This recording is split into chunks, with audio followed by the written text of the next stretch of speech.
Electrician pay in United Kingdom is worth a closer look.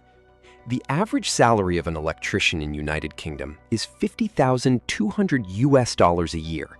That is average annual gross salary before tax, but take-home pay drops to $40,700 after tax. This leaves you with an approximate monthly after-tax pay of about $3,392.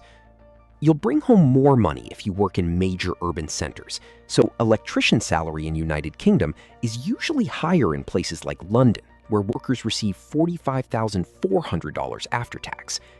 Pay outside the capital is lower, but cheaper living costs often balance that out.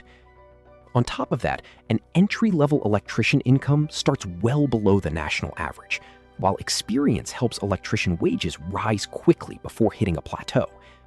You don't always need a degree to get started, though higher qualifications can open doors to better roles.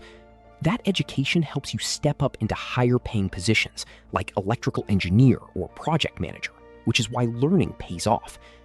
Larger multinational employers also pay noticeably more than small local firms. If you want to know how much does an electrician make in United Kingdom, these factors make all the difference.